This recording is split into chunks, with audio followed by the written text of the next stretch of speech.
Hey, y'all, welcome back to Life Sculptors Podcast. I'm your host, Dante Poole. It's so good to be with you all again. It's February 2025. We're in season 2. Man, so many good things already happening this year. I don't know about you, but I feel such a pressure to accomplish so many things this year. Like there's an urgency about accomplishment that I had not experienced before these moments, but I'm feeling them right now. And maybe some of you are out there and you're experiencing it too. And it's a good thing. That pressure is not a bad thing. It's a good thing. One of the things that's on the horizons is my new book is coming. It is coming. It's got a great title. It's Developing a Durable Mind, and I can't wait to share it with you. So I'll give you more details about that in the next couple of episodes, but just know that it's coming, and I'm excited about this work and grateful for the opportunity to continue to share in conversation with you. But you know what we do on this podcast, right? We read a children's book, and then we have other conversations. And so today, I am reading from one of my, he's fastly becoming one of my favorite children's books authors. It's Christopher Denise, and I've read Night Owl before, but this is the second installment of Night Owl. It's Night Owl and Early Bird. Night Owl and Early Bird, and all right, here we go. Owl was captain of the night watch.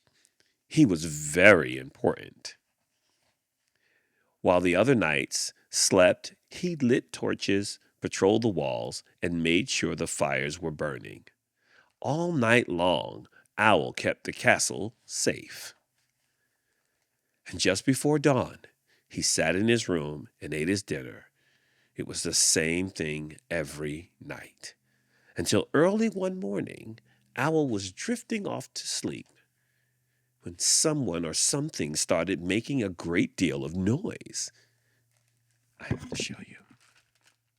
It's the bird. It's the baby bird. It's the early bird. Hey, are you awake? My name is Early Bird. I'm your biggest fan. I want to be a night owl just like you. You can teach me everything. I'm a super duper learner. I know that I can be a night owl. Look how big your eyes are. Like, do you stay up all night? What's the cape for? And when do we get started? Are there snacks at work? Owl says, I cannot teach you to be a knight right now. I'm too tired. And Owl said as he rolled over. So Early Bird kept herself busy one way or another.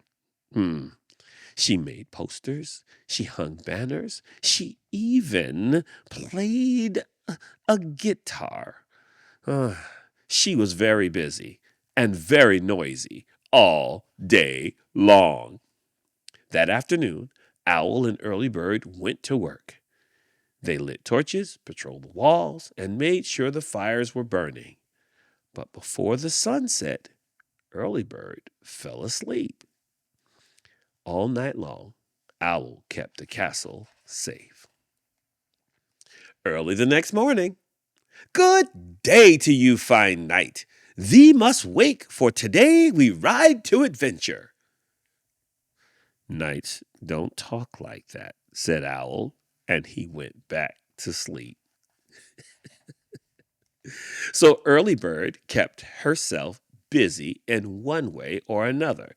She wore his helmet, she pretended to be a knight in the mirror, and she played the drums today. She was very busy and very noisy all day long. That night, Owl kept the castle safe while Baby Bird slept. The next day, you guessed the pattern. Early Bird is up. Hark! Who goes there? Or should I say, who? Did you hear that? I sounded so owlish. Let me try again. Who? Was I good? I made pancakes. Do you like pancakes? I love pancakes. Where's the syrup?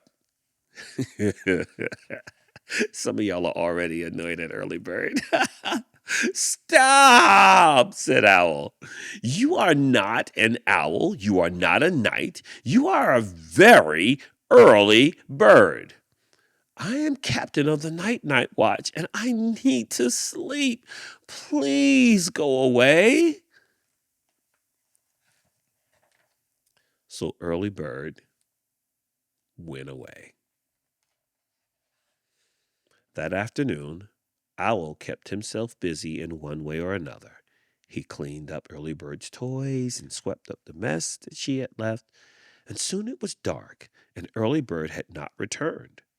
And Owl began to worry. Late that night, Owl went into the forest to find her. It was very cold and very dark in the forest. Owl searched for hours but could not find early bird. He was about to give up when he heard a strange noise. Ow! That doesn't sound like early bird, Owl thought. He heard the noise again. Ow! And again, but this time it was much closer. Ow! This is definitely not early bird, he whispered to himself. Suddenly, glowing eyes appeared between the trees. Owl was not alone. Someone or something started making a great deal of noise. Stop, stoppity, stop, said early bird. Stop, she said as she stood there with the other knights. Oh, all at once the knights charged and chased the wolves into the forest. Woohoo! Cried early bird.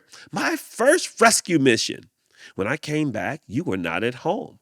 I was worried, so I woke everyone up. I'm really good at that. I am a night owl. Well, she says, am I a night owl now?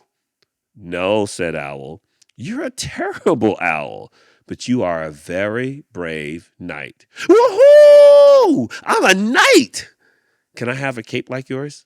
I might need a sword. And I was thinking.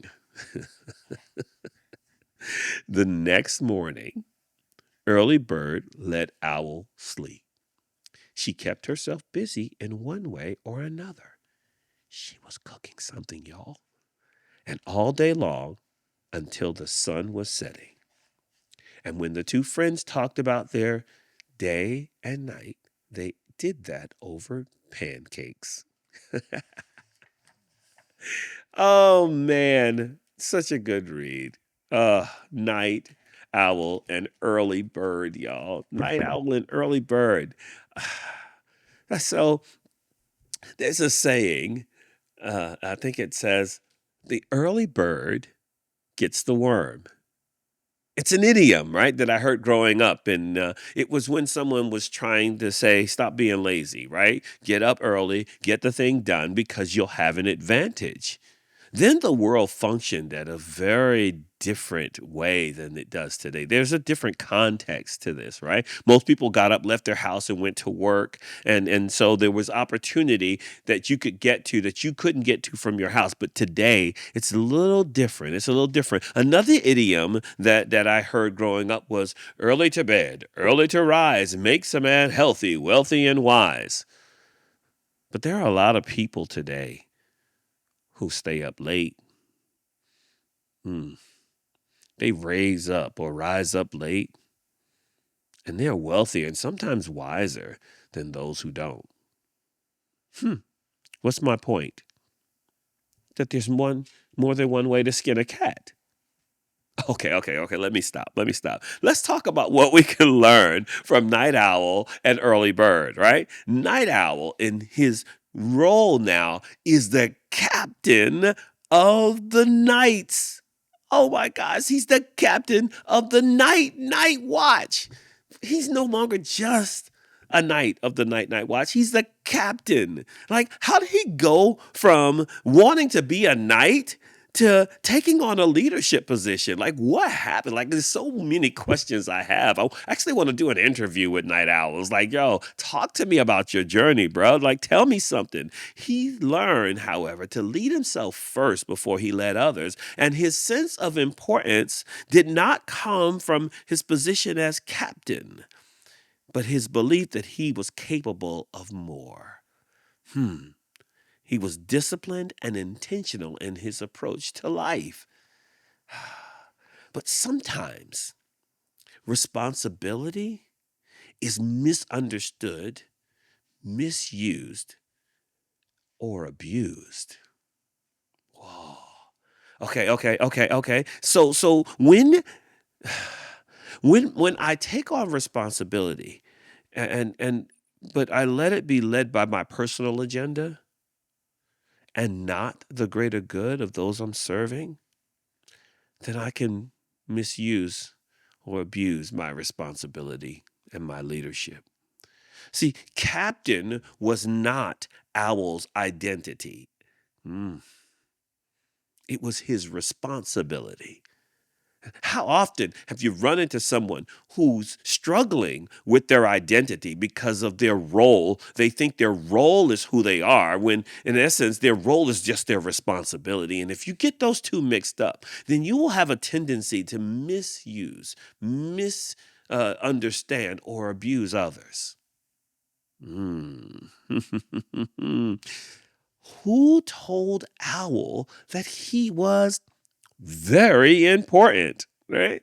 Was it the others around him who admired his abilities as a knight? Or was it the narrative he was telling himself because of all that he had accomplished? Owl indeed was important.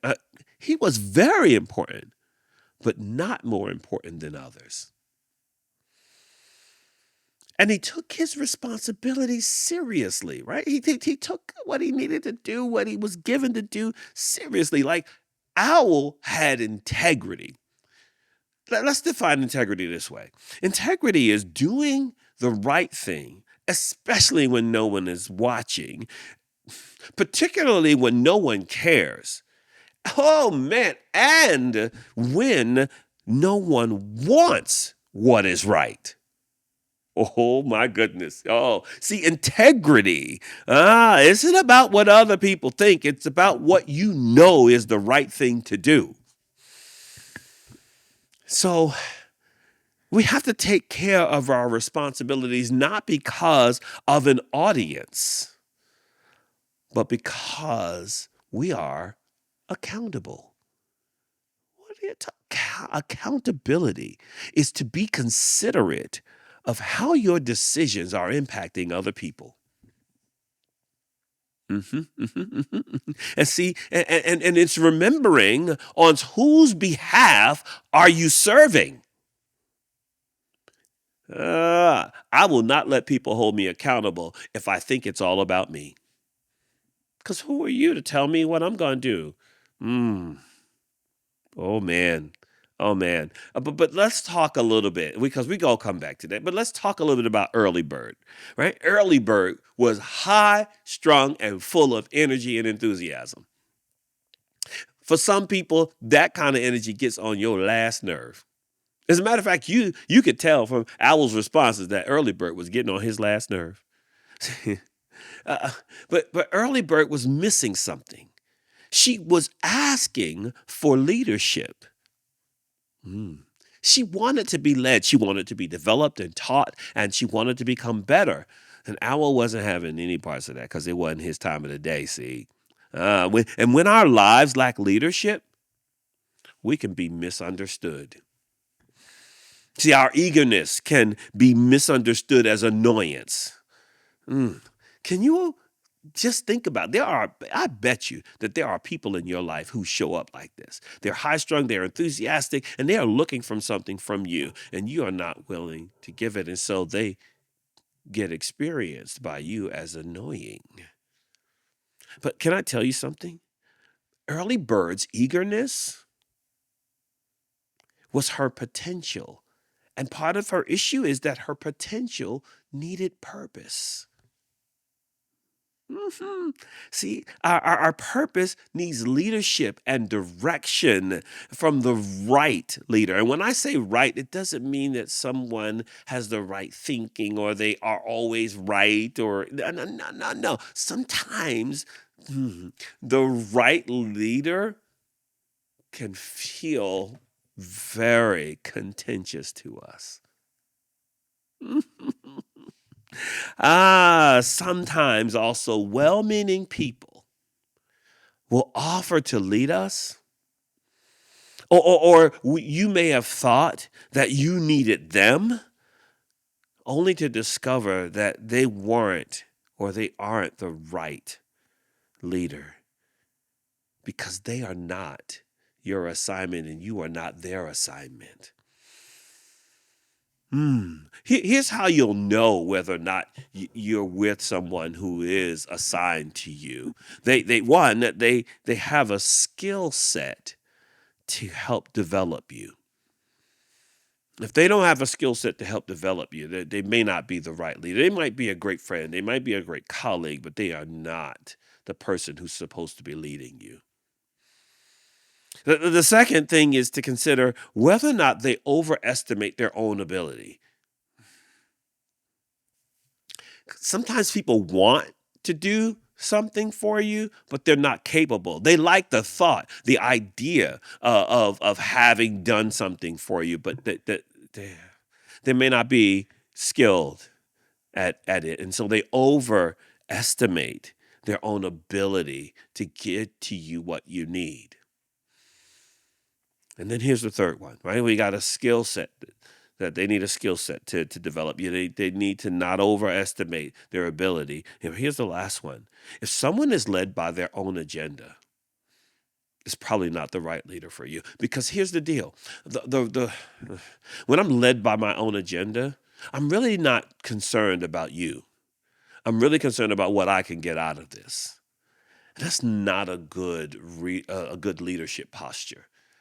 As a leader, if I posture myself in a way that I'm only looking out for what I can get out of this, then I have misunderstood what it means to be a leader. Which brings us to this conversation about Owl, right? Owl missed his assignment initially. And part of it is because he was tired, right? Because Owl don't, I say, bro, I don't do daytime.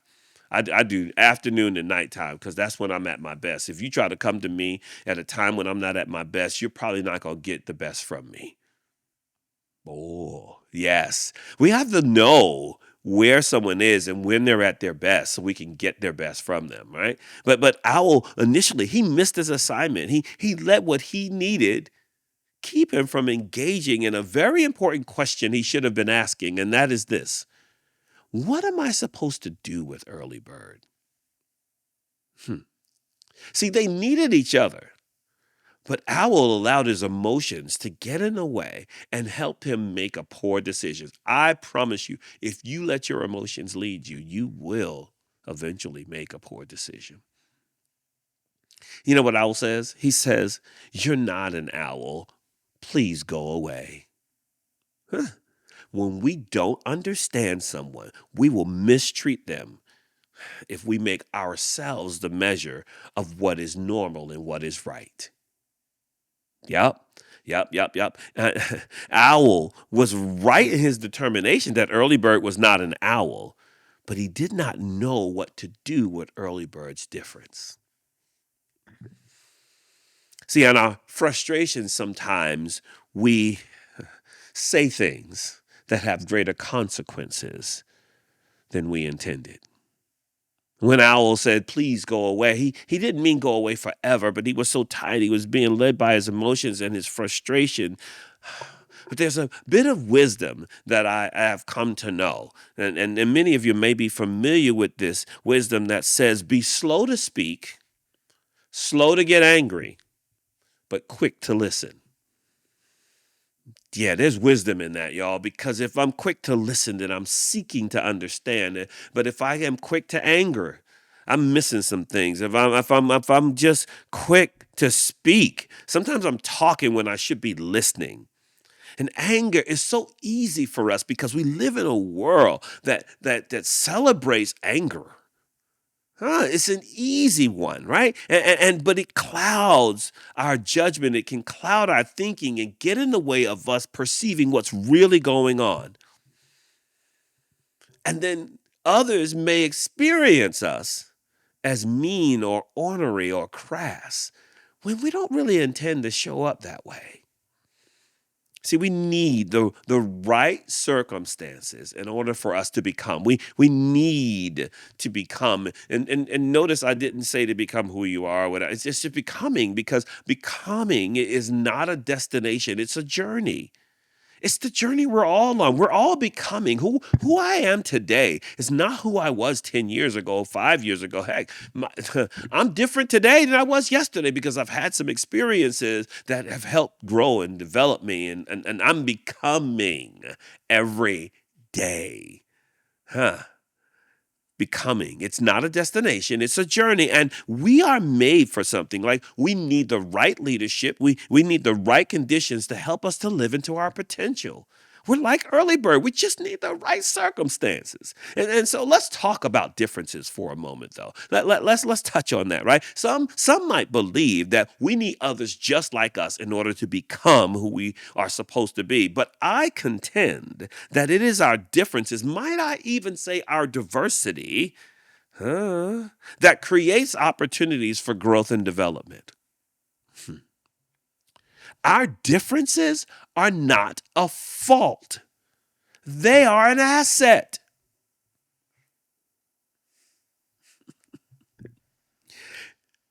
To my early bird friends out there's nothing wrong with you. Okay. My wife and I are different, like, for real. Like, I am a morning person and she is not. She's got to have 2 cups of coffee before we talk. So I know in the morning, I listen, I'm like the early bird in the morning. Like, good morning. How we doing? What you doing today? How you want pancakes? You like syrup? I'm like, let's go. And she's like, if you don't stop talking to me right now, I'm gonna punch you in your throat. Oh yeah, some of you can relate. Like, please just shh. Right? There are differences in people, and it's okay. And listen, there's a reason though why we are different. And our difference is for something. Man, my wife is an asset to my life. I am an asset to her life, not a liability. Our differences don't make us a liability to each other. So the one thing that we have to work on, and the one thing we have to do in all of our relationships, is we have to find common ground. And how do we find common ground? One of the first things we got to do to find common ground is we have to be curious and wonder. Yeah. See, remember in the first book, Night Owl was curious, and we talked about how curiosity helped them build this relationship with the dragon who was eating up all the all the nights at night.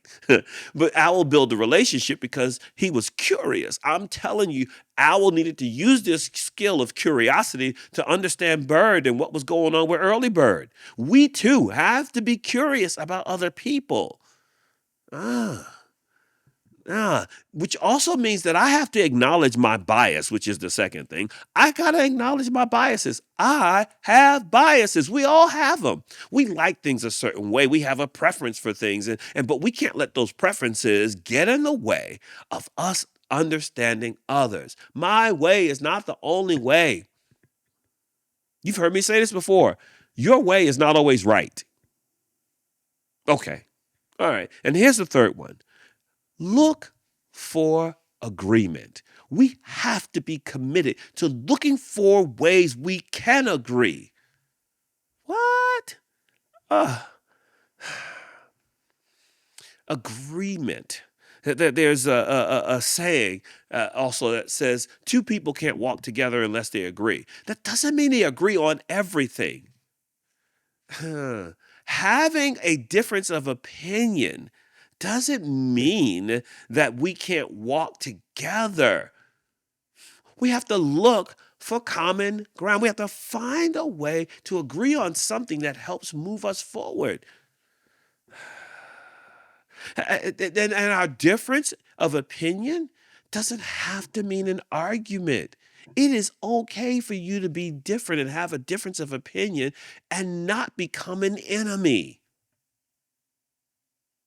Wow. Okay. See, our purpose, and I believe that we all have purpose, right? Our purpose needs leadership, but it also needs relationship.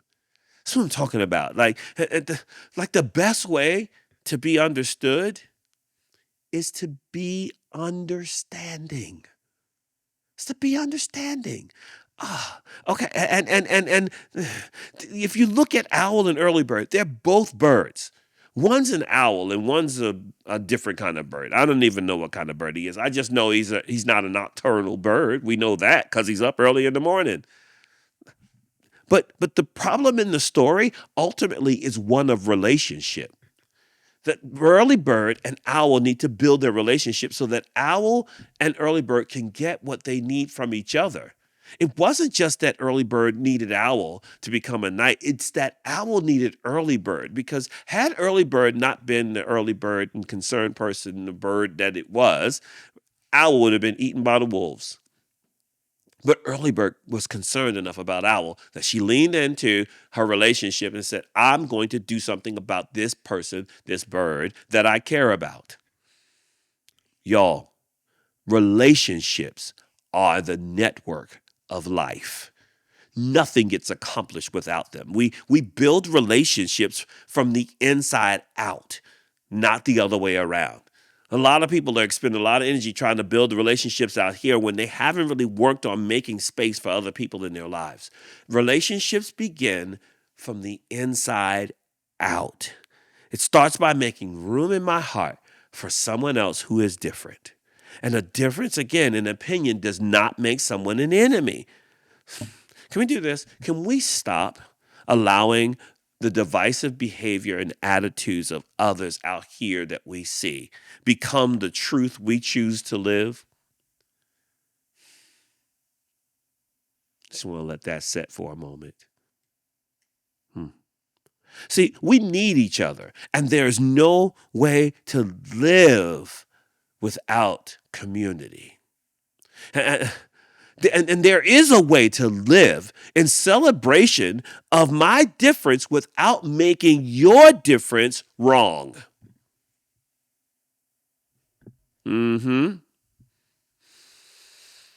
So let's be responsible.